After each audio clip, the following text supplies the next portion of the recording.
Don't park your spirit. Find the path beyond harmony. We are so powerful as beings. Nothing can tell you your path except for you. Once you start on this path, you can't turn around. If you believe it, things are going to work for you because every choice you make affects your life.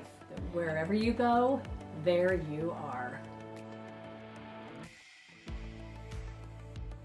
Welcome back. Today, by popular demand, I've asked Mark Certo to join me. I've got a couple friends that have followed his work, and I've actually been friends with him on Facebook for a while now. And for a while, I looked at his stuff, like, I'm not really sure what he does, but Facebook friends, it turns out they start turning out to be the friends that you find yourself similar to, and then you kind of migrate to each other. So the first time in person, I'm meeting Mark Certo. Welcome so much. Thank you for joining me. Thank you so much for having me, and it is a pleasure to be in your presence. After all this time, it's nice to hear your voice. And well, I've heard yours. Okay, quick story. I went to Peak Week at the Monroe Institute, and it's like a sample platter for a couple different things. The second day, I don't remember what the program was, but through my Gateway program and everything I've done through Monroe Institute, every meditation has been a Bob Monroe or the Monroe focus type meditations. Mm-hmm. This time they said, we're going to go do this meditation. It's a different one. It's by Mark Certo. I'm like, I know Mark Certo. He does meditations. Mark, this meditation, the thing that blew me away, because I've done all the Bob Monroe meditations. When I do them, I am in the deepest, darkest, most blissful. It's bliss. Yours opened me up and shot me out like a rocket. I mean, I'm not kidding. When it first started, I had to get my pen and paper, and I was doing this. I was writing as I was laying there. So many visions came to surface. I mean, I completely lost it. This was the second meditation that day. And part of the meditation, I got a vision that I was supposed to go do cartwheels. This was your meditation. Yes. Okay. So I was supposed to do cartwheels. So I run out, and this is a quiet morning, like no speaking. Mm-hmm. And I'm like, and I pulled Darren Winchester aside. She was one of the instructors. And I'm like, Darren, oh, this just went through me. And I wrote all these notes. I mean, I was exploding with energy. And she goes to me literally, she's like, okay, then why don't you go ahead and sit out the next meditation? Okay, you might want to hang out by the crystal. And I'm like, oh, okay. So I did. I went out to the crystal, and then I realized everybody was inside doing meditation. So I'm like, there's nobody here. I got this big field of grass.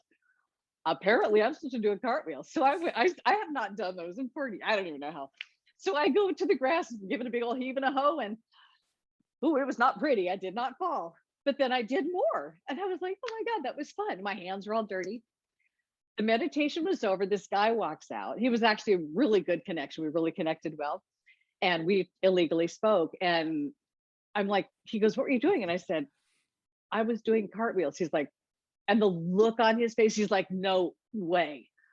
He said, in his meditation right then, mm-hmm. he was supposed to go do cartwheels. Synchronicity. And so we looked at each other like, oh yeah. So we had a lot of crazy synchronicities that week. But so your meditation was the only one that has set me off on this other planet I've never been on. Mind if I ask which was the title? Be Earthing. Be Earthing. Well, there you go. And I was be earthed because I was be earthed big time. So the reason I do this show is I'm meeting all these people who are like me. We're all like high vibrating, animals that we found this spiritual gift, and we're all flying high on these discs. And I have a very short story. Mine literally started within 6 years, but yours and everybody else goes further back. So I want to go back. Where did your journey start? How did you discover there was so much more to you than this physical body? I mean, I think you said around 7 years old or something. So what was your story? I'd love to hear it. I'm 60, so we have a very long history. Yes, my first transcendent experience, and I certainly did not have words for it at that age, was 7 years old. And it was under the most mundane circumstances. I was, in my second grade classroom. And the teacher was giving us a simple math exercise. And it was, we're talking about 1968. Okay.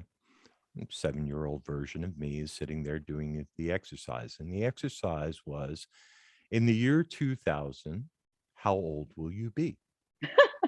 And I did the math, subtracting 2000 from 1968, came up with my sum, and I had immediately come up with the answer. That was kind of a no-brainer. I was good at subtraction, apparently.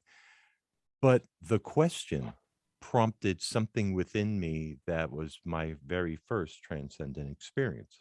What happened for me is I found myself curious, deeply curious about time and space. And I was 7 years old. I really hadn't thought about my being, let alone being in time and space before. Right.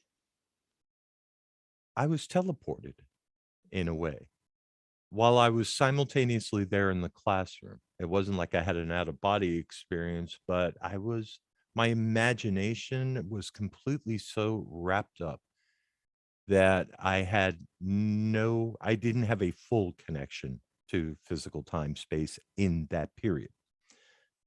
I was filled with wonder as to who I would be at 38 years old or 36 years old. Sorry. My math has gone south since I was 7. Anyway, I'm completely focused on that. And I remember feeling this bit of anxiety. Oh my God, what would my life be like? Will I be on my own? Will I be married? Will I have children? What kind of work will I be doing? I mean, there was this psychic kind of tension that arose within me. I have words for that now, but I remember the feeling.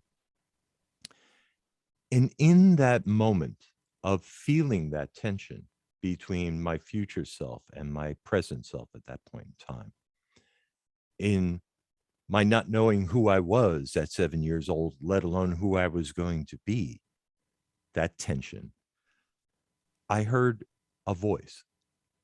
And the voice was very calming and adult.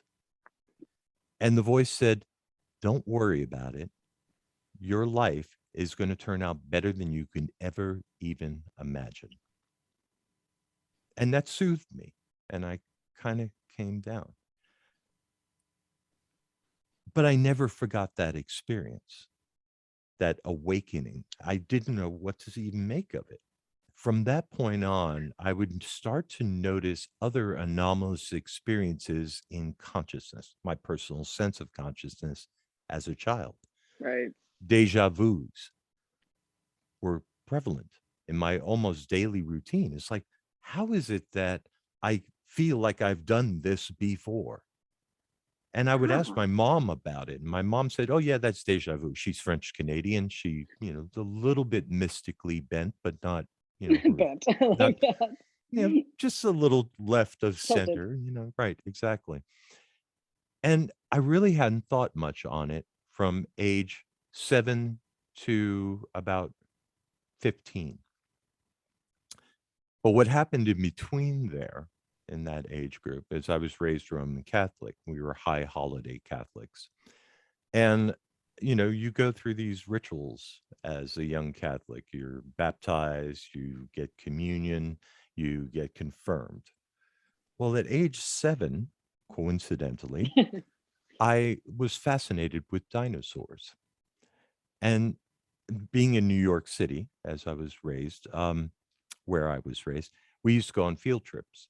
And the Museum of Natural History was in Manhattan. I was raised in Staten Island, and we went to a field trip, and I saw the dinosaur bones for the first time, and I was like completely elated, and I learned how these beasts, ruled the planet for millions of years and then ended up extinct and turned into oil and all these things at 7 years old, right?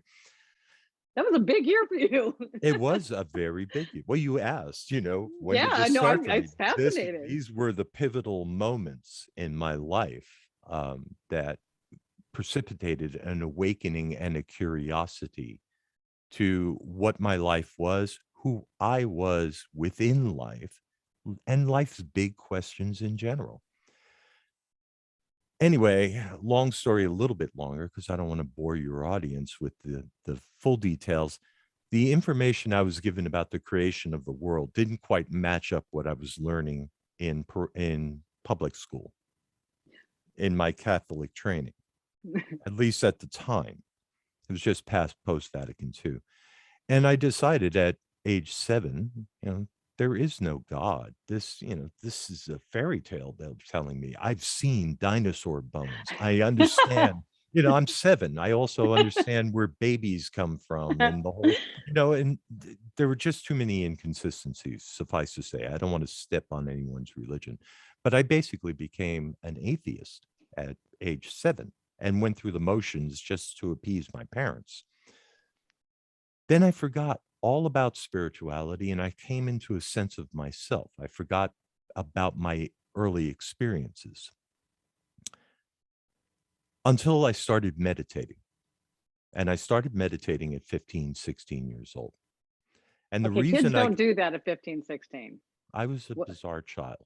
Wow, I wish I would have found that. Well, I had a very mundane type of reason for it. I knew also from age 7 that I was going to be a musician. That was why I was here. I found a purpose for my life, a thing that I could do. Were you a That would musician at 7? No, I had a guitar, but I didn't know how to play it. I Okay, knew you how just to saw the sing. vision. You knew it was coming. Yeah, I knew how to sing Beatles songs, and I could do so in key, so that kind of, I had a love for music, but I had an awakening about becoming a musician. So I pursued that. That was my North Star, so to speak. And the Right. reason I took up meditation is because as I came into, my mid-teens, I started to understand that the music business, if you were going to be successful at it, was going to be difficult. And in order to do that, I needed to overcome certain obstacles. And one of which had to do with not only the belief systems of people that were around me, my immediate friends and family, who said, that's a pipe dream. You'll never do Yeah. that. I also had to find out where my fears and limitations would keep me from doing this. So I picked up a book by a guy named Jose Silva, who created a method of meditation called the Silva Method of Mind Control. Mhm. And the premise was that the subconscious mind could be retrained in order to not only stimulate your imagination, but to overcome all the negative belief patterns that are instilled upon you or that you generate of your own will through your perceptions of how life is Right. and your interpretations. That precipitated a transcendent experience where, and if you don't know what a transcendent experience is, if you happen to be listening, it's where your sense of self no longer exists in the way that you understand that sense of self. You become a part of something much larger. What that something is, I will not, that would be proselytizing on my part, so I won't do that. But some people call it God, some people call it universe, some people call it everything, the collective, the cosmos, Mhm. whatever you want to call it. It Yeah. doesn't matter. But I had one of those as a result of this meditation practice that I was doing. So I'm no longer an atheist, 7, 8. Okay. right? At 17, that happened to me, by the way. Okay. So I'm no longer an atheist at that point, but I cannot create God for anybody else, if you understand what I mean. For I me do. to tell you my perceptions of God or Mhm. the universe, or that I know something that you do not because of my experience, would be presumptuous and bigoted, in my opinion. I know, however, that whoever seeks will find whatever it is that you're seeking, and that the reason we seek is part of the human condition. You were speaking before about your remembrance. Mhm. That remembrance is part of that, a result of the longing to understand. So it's, that's basically my life story in a nutshell regarding, the intro into spirituality. What I want to touch on is, so you knew you were going to be a musician Mhm, and you started meditation, which I love that. So before COVID happened, October before COVID, I received guidance that I needed to go to Michael's, even specific store, and stock up on canvas and paint. And I'm like, but I don't paint. But I do. When I get guidance, I follow it every single time. So I went to Michael's and I got a bunch of canvas paint and brushes, which that was not part of my instructions, but I figured paint and brushes. And then I put it on my table and like, now what? And then about 10 minutes later, I got a text message from a friend in Texas saying, check out this new style of painting my mother does. And I'll be darned, it was called pour painting or fluid art. And I was like, that's it. So I set up my guest room as my studio and I started playing in paint.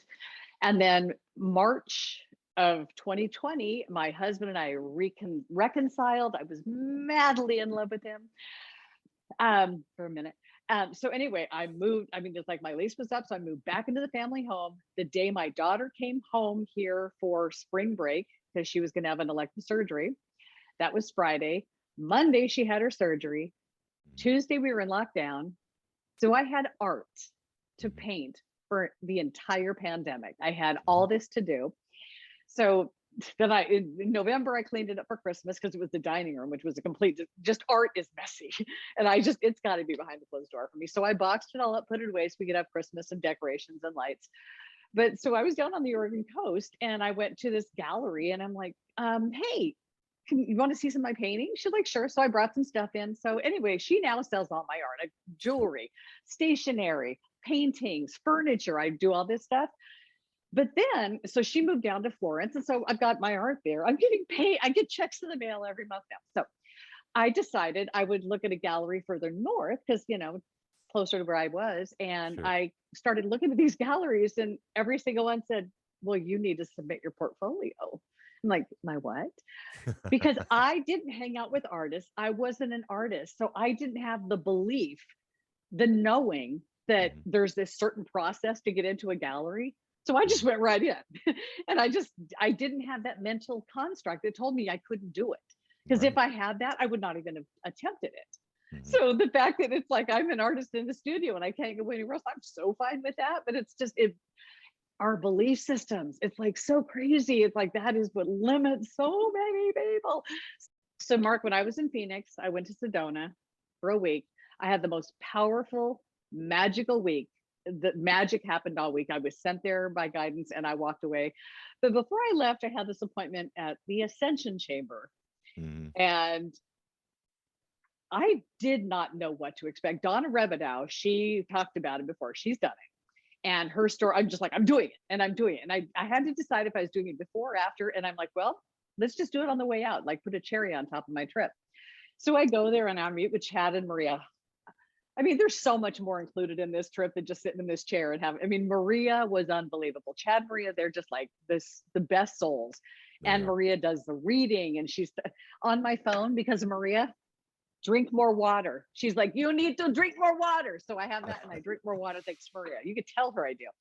But I sat in that chair. They described everything to me, what to expect, and people asked me what it was. I'm like, you just got to go look at the website. You can't describe it.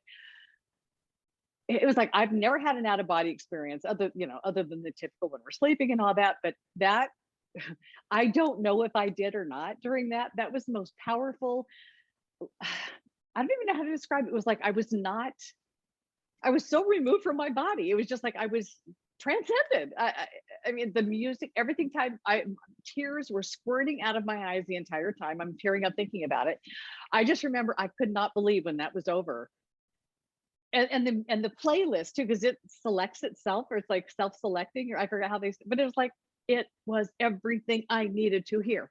And the last song that really made the tears come out, Tim McGraw's Live Like You Were Dying. But it was so powerful. So what is talk about the Ascension Chamber? And then I know you've got another little chamber going on right next to that, if you want to share about that as well.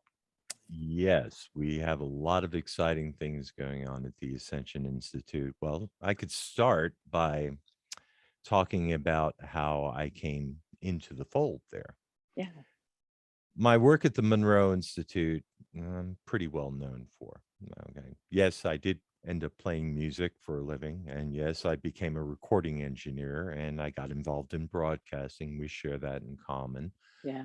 Basically, if there is anything to do in the music business, I have touched upon it and have enjoyed it and made a good living doing it. But the thrust of the work that I do has been around creating exercises like the one you were talking about before, which put people into altered states of consciousness. And that work began with my mentorship, I'll call it, and employment with Bob Monroe, who developed the system for helping people move into altered states. He called it hemisync. There are a lot of myths around hemisync, which we could talk about for hours, but the truth of the matter is hemisync is powerful because what it does is it helps if you are a willing participant, it helps brain waves of the individual, the willing participant, to entrain into brain waves through the sound process, into brain waves which have states of consciousness correlations. So, for instance, we can talk about theta and alpha and delta, which are very much part of the popular lexicon now, as having correlated states of consciousness. Theta being the bridge point between the conscious subconscious mind, the bridge point between deep sleep, delta being a part of the deep sleep cycle. A lot of these things have to do with the ontology of sleep. What makes hemisync or any binaural beats, if skillfully prepared, powerful is not only the willingness of the individual to go into the exercise and allow that process to take place, because it's very it is dependent upon your willingness. It won't do anything to you that you don't want done. But if you want to learn how to meditate, and if you want to go into deep meditative states, which are revealing in numerous ways, binaural beats in general can help you do that. Hemisync was the original. The Monroe Institute has since then improved on different things. I personally, through the Triad Mind, have improved on different things. But my love of recording, tying back to the art and the music and life purpose and all, ended up being very valuable during the 13 years that I was there. My love of music, which led me to doing radio, ended up teaching me a lot about narration skills that would enable me to use the proper voice and tempo. My love of spirituality and exploration and truth brought me into various psycho-spiritual disciplines that have been able to contribute to what it is that I do. All of this leading to the Triad Mind, the work that I'm doing there, the work that I'm now doing again with the Monroe Institute after 20 years of absence there, and the Ascension Chamber. Like you, let me know if you have any clarifying questions. No, I'm just like, I'm in. Okay. Like you, I take my cues from what I'll call guidance, which turned out to be that voice that I was telling you about. Mhm. Although the nature of this guidance would be a 2-hour conversation in and of itself. We'll just call it intuitive knowledge Got it. from sources that seem to be other than the personality self. Okay, Okay. if that's neutral enough language.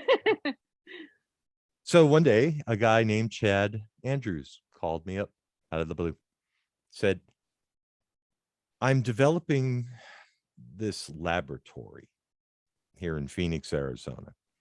I've been channeling Nikola Tesla for quite a while, and I'm inspired to do this, that, and the other thing. And he sent me pictures of what he was doing.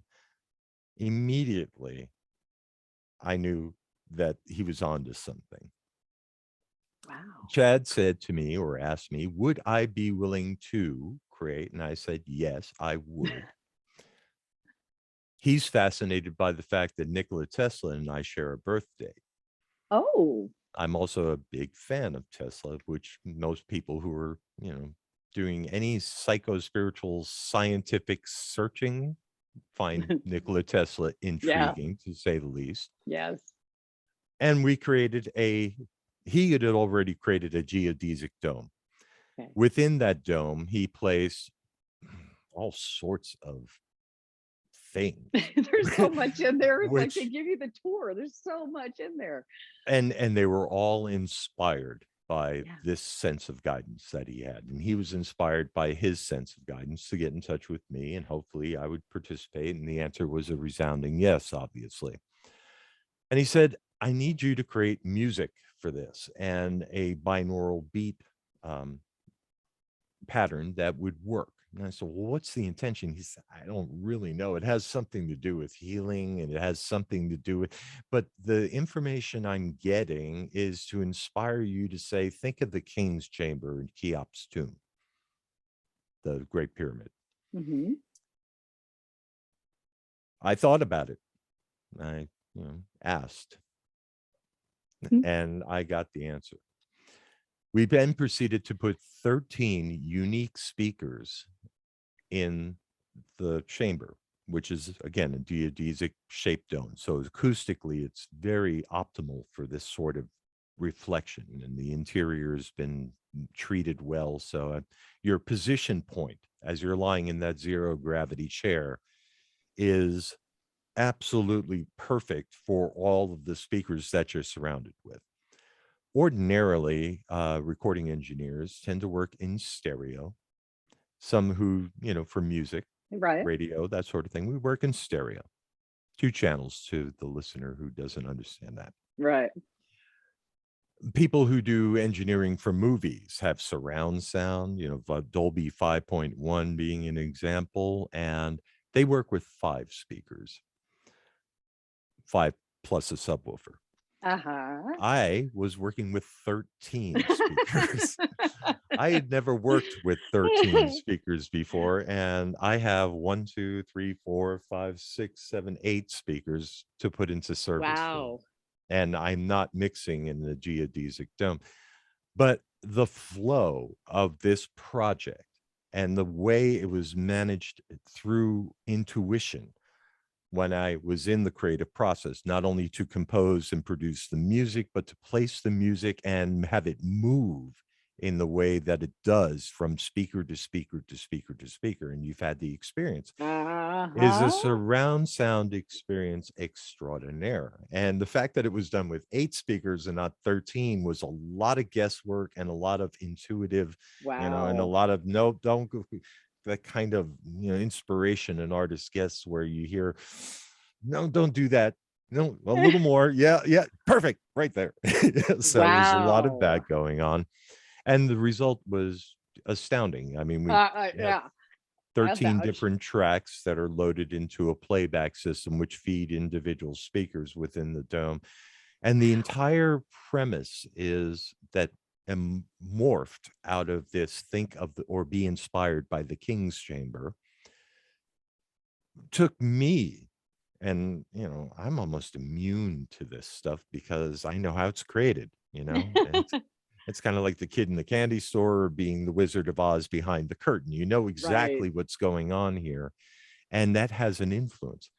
But it took me to a unique place, a place that I'm still puzzling over.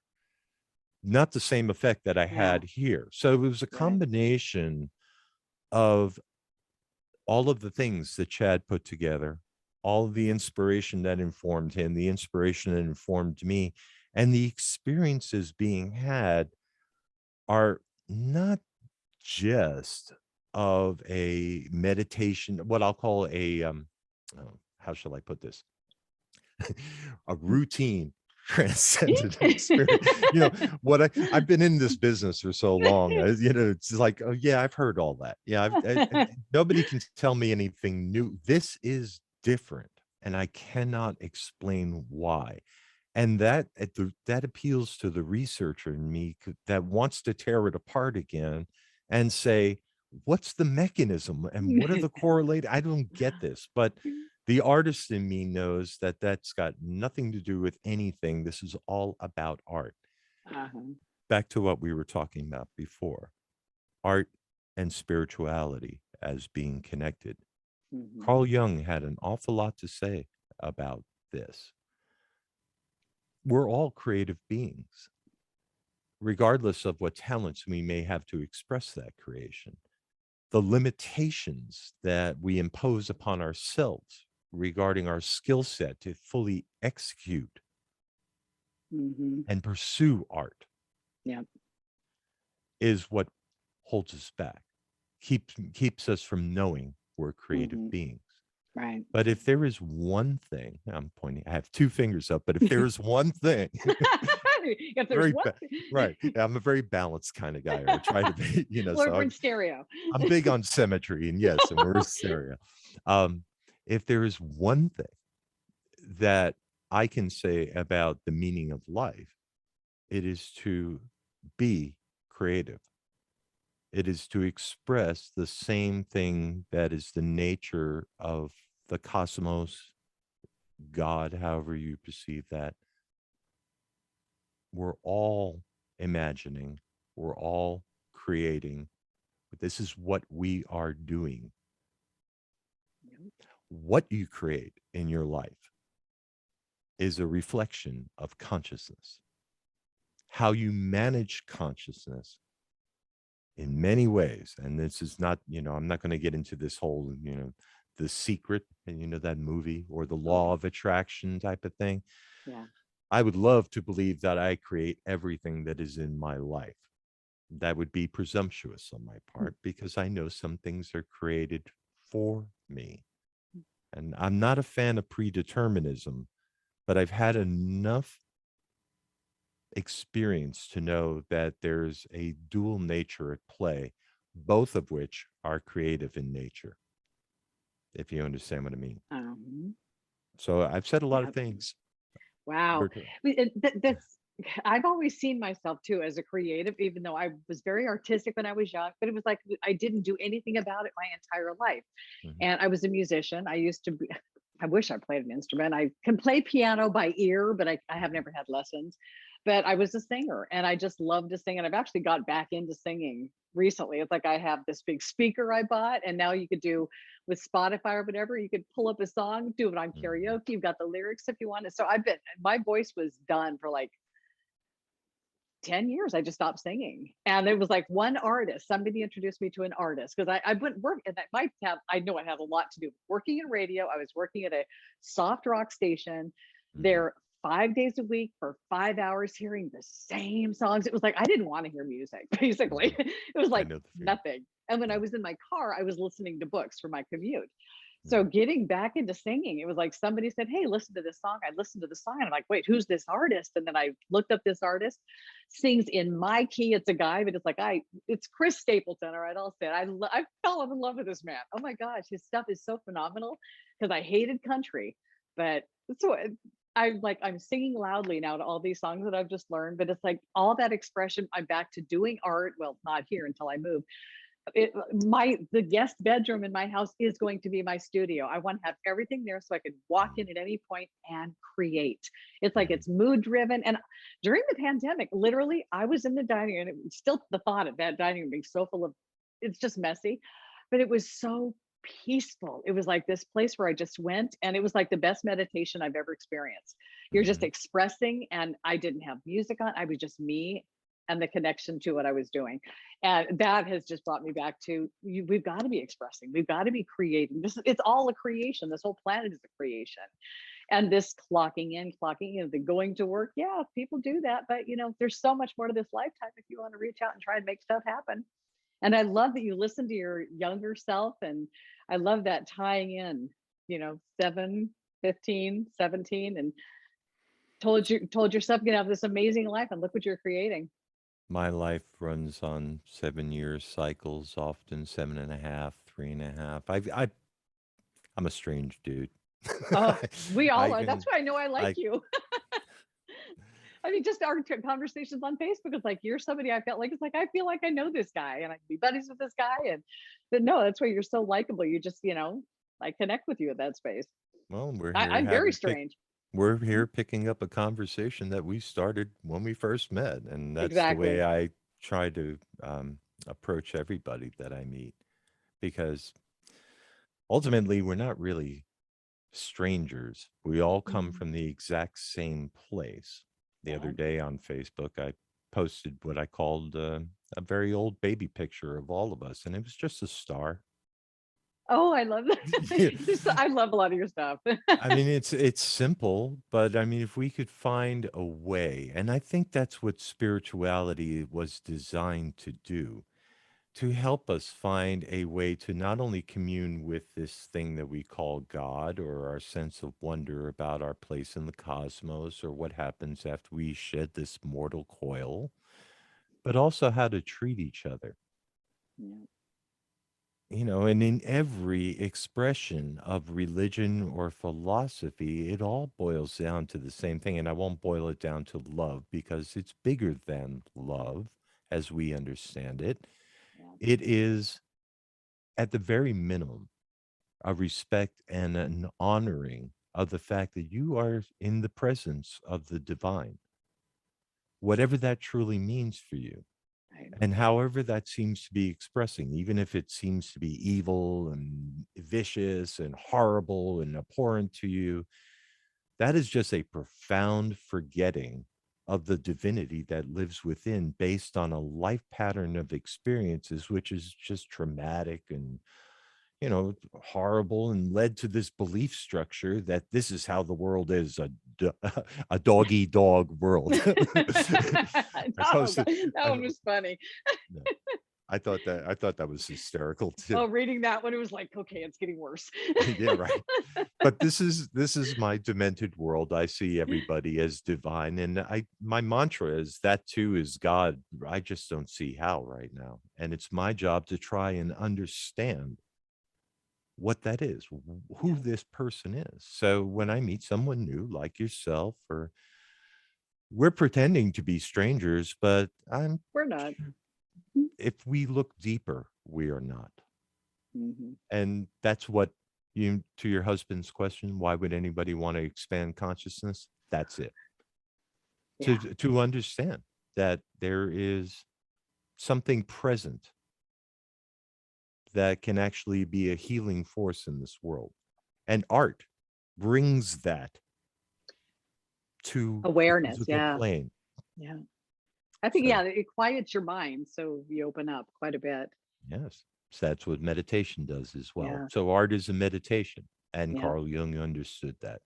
And Yes. a lot of people do not. One of the questions that whenever somebody comes up to me and says, "So, Mark, what do you do for a living?" I basically tell them I teach meditation. I do a lot of things for a living, but that's my Yeah. passion. That's what I do. It's my vocation. Yeah. And they usually turn around and begin to tell me all about why they would love to do meditation, but they cannot quiet their minds. I hear that And all I, the time. yeah, sure. And it's a very typical response. I couldn't quiet my mind either when I was Mhm. first starting to meditate. That's why they call it a practice. Good point. I have been meditating for 40, I don't know, 5 years now. My math skills are still there. 15, 60, yeah, 45. 45 years now, and my mind can get quiet and I still have thoughts. And I teach the techniques of how to calm those thoughts and create space between those thoughts, or use those thoughts, or explore those thoughts. And all of this is what meditation is. But if you don't have the patience, because there's a part of your personality that says, this is a waste of time. I should be doing something else, like, making more money or buying something or on Amazon or whatever it is hmm that you occupy your time doing. And I have no judgment about it. I use that voice and inflection to reflect an aspect of the personality that just can't relax. And when it does, when another aspect of personality says, we need to relax, we need to address this, we need to seek our soul, we need to, whatever the need is, the motivation, the other part will resist. It can't help it. I don't want to talk about it in terms of ego versus Right. spirit, which is very Right. popular lexicon. Yeah. I can tell you that I'm not an ego-less person. I have a very strong sense of self. I understand what boundaries are necessary to exist. I am willing to subjugate my ego when told by that part of myself that is more in alignment that it's time to do so. I know when to bow. That is a training. That is a practice. Right. That is a result, too, of meditation. I once heard the Dalai Lama say the exact same thing. He was giving a talk at some university, and it was in real time on PBS. And one of the questions, because Tibet was in the news, with the Chinese occupation and their attitudes towards that, and the Dalai Lama obviously had to split. And he was being asked by a member of the press, so how do you reconcile your political thoughts about what's happening in Tibet with China, with your unattached or non-attached philosophies espoused in Tibetan Buddhism? And it was translated, the question, to him. And he said, when he finally understood the question, he said, that is my Dharma. That's my Dharma. To understand and accept that which is acceptable, and to not accept what is unacceptable. It was his ego that was speaking about unacceptable things, but it was an ego informed by his spirit, by his Right. connection to the divine. It's felt bad to him. Now, simultaneously, I'm sure that he grows from that experience. He knows on some level that too is God. He just doesn't understand how. Right. And through that search makes the difference. Wow. That's what it's all about. I mean, in a nutshell, the spiritual path for me is summed up nicely in that phrase, is the understanding of the divinity that exists within all of us. I If do we like that. somehow get there, we're grounding, we're creating heaven on earth, so to speak, nirvana, to use the other language, or Yeah. all the Elysian fields. We could go on and on. And on. But it's crazy. It's like somebody like me who came from like abusive and torture, like this horrible childhood. It's like that's why I'm like screaming from mountaintops. That's why I'm doing these videos. It's like if I could get to this space to where I'm just so blissful and happy, and because I mean, I just the life I left behind. Frequently, I'm given little glimpses into like from my 30-year-old eyes at Mhm, where I am now, mhm. and it's like it's incomprehensible that that person could be this person because I was Right. so extremely different. Yeah. Yeah, I mean, but it's here for all of us. It's just the ultimate thing we all want to do is find that path that takes us to this awakening to where we like, oh, there's so much more to this life and we can do so much. And when you're talking about meditation, I am one of those people that could never sit still for 5 minutes. I'm like, Energizer Bunny, go, go, go, go. Mm. And when I ended up walking away from like 10 years of friends, I had like this, I was the socialite when I got married, had a child, found a group to hang out with my kids so she could be socialized like your dog. My kid needed to be social. She was going to be an only Sure. child. And so we hung out together with these people. We partied, we traveled, we did all this stuff, and then more people joined. And it came to a point where there was like this woman who joined. It was like the polarity between the two of us. It was like the energy. I had no words for it. There's no language for it. There was just something about her, and it was like I'm like I'm peeing on my territory. This is my friends. I'm hanging out here, but she's peeing too. So Right. at one point, I just said I'm done, and I literally walked away, and I took up walking a lot. And I ended up to where I discovered my own meditation because I didn't meditate. I would allow myself to walk for like a mile and then I'd be like, okay, thoughts be gone. And Mhm. then I would just like have my head open. I'd focus on the trees because there's like a forest a half a mile away from here that I just go get lost in. Mhm. And I would just go get lost in the trees. And then all of a sudden this stuff started coming through me, like idea for my friend's business that would help his Mhm. just like stuff that I would not think about. It would not come into my brain. Right. And I'm like, so one day, Mark, I walked 13 miles. It was like I had my phone to record my thoughts, and Mhm. it was like I was on that hamster wheel, and it was like this is great stuff. So every day I went out and walked and walked and walked, and it was like just walking away from the friendships, which I knew that I needed that woman to come in to be a thorn in my side, or I would have stayed there fighting for my limitations. But eventually I left, and that just opened up this whole side to life for me that has just brought me to people like you. I mean, it's like, yeah, everybody It can do this. it is a hero's journey too. I think Joseph Campbell did a really good job in describing all of this in The Hero with a Thousand Faces and The Power of Myth. If you don't know that work, I to your don't. listeners, I highly recommend it. Highly, highly recommend it. Especially a good entry level is his interview or an interview with Bill Moyers, which is called The Power of Myth. It was Okay, actually cool. a book written by Bill Moyers and Joseph Campbell. The hero's journey always begins in the same way, hearing the call. The call, how do you define that? Something isn't right in the world. I'm inspired.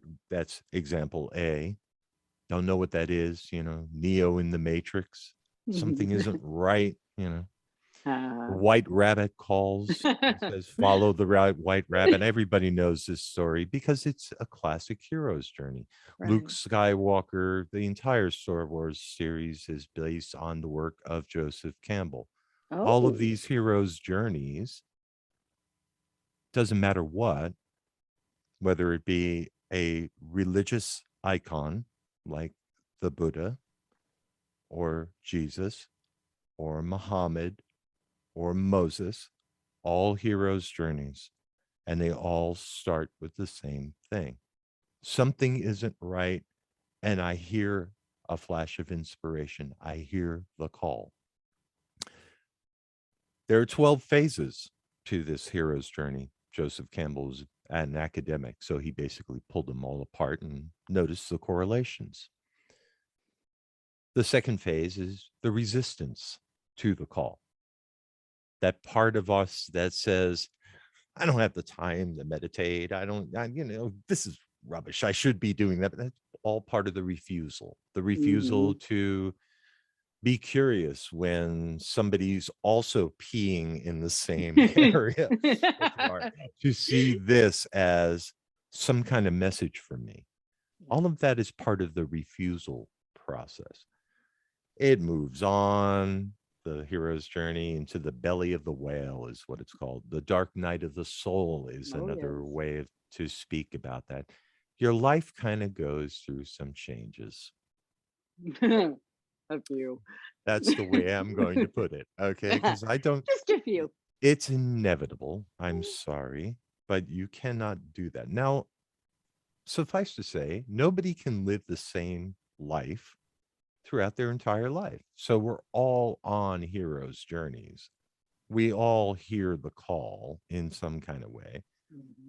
Many of us don't equate that to a spiritual journey, and it doesn't have to be. Doesn't have to be.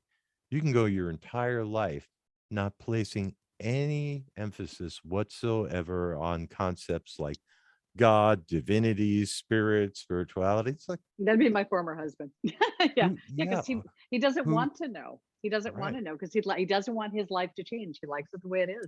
And yet he knows, and Mhm. yet his life is changing. Especially Everybody, because his wife left. Yeah, whatever I it mean, is, you yeah, cannot step in the same river twice. Carrie, the river you can't. seems to be, moving, and Yeah, that you can start at the exact same point, but just the mere fact that the water, the river of time, is yeah, moving, the river has changed. yeah. You are changing too. Everybody changes as they move through life. So whether you're a spiritual person or not, you're on a hero's journey. My advice, the worst advice is advice, but I'll give it in this case. If you want to make it a little bit easier, find a spiritual path. I You don't completely need one. agree. You don't need one. Mm, You're on the journey anyway. If yeah. you want to make the job a little bit easier, your life a little bit easier, find a spiritual path. You're going to go through the dark night of the soul anyway. So you may as well do it with the light of the spiritual truths that it exists on the planet today. And if you're skillful and you're brave, you may find that a spiritual path doesn't necessarily need to reflect a philosophy that has been around for a long time. It doesn't have to be a new age philosophy.